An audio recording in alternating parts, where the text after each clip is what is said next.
months after being released from federal prison, being on probation with a fucking ankle monitor, by the way, he meets up with his boys and says, we're going to go to Texas and meet with Gucci Mane. I'm going to get myself out of this contract. Now, Gucci Mane is also a hard-headed thug as well. So Pooh Shiesty, I guess, brought some, for lack of a better term, negotiating lubricant. This negotiating lubricant was AK-47s and firearms.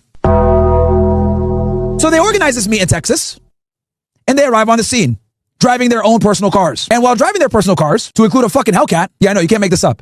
I wish I was kidding around. So they go there in their own cars, license plate readers find them all over the place, and they arrange to meet Gucci Mane at a studio. Pooh Shiesty asks Gucci Mane to speak to him privately in a side room. Pooh Shiesty, his father, and one of his friends are in the room talking to Gucci Mane. Pooh Shiesty aggressively tells him, release me from my contract. Gucci Mane says no. Pooh Shiesty says, okay.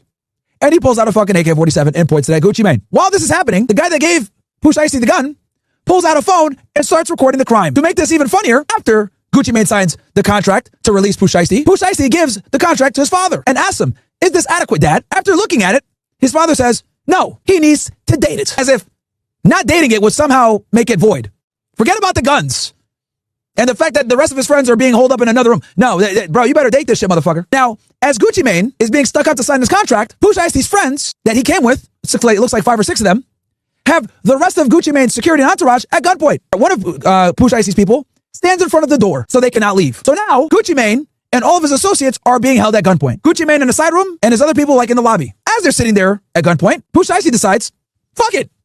Let's take all their other shit too. The contract ain't enough. So they rob Gucci Mane of his wedding ring, cash, and jewelry. They also rob members of his entourage of their jewelry. If you're going to rob someone of jewelry, you probably don't want it to be distinct so it can be traced back to you. Well, I guess Tweedledee and Tweedledum, Pooh Shiesty and his father and their gang, think it's a good idea to steal 1017 chains. 1017 is a record label that Gucci Mane owns and operates. Members of his entourage have these chains. So Gucci Mane and his people steal these chains.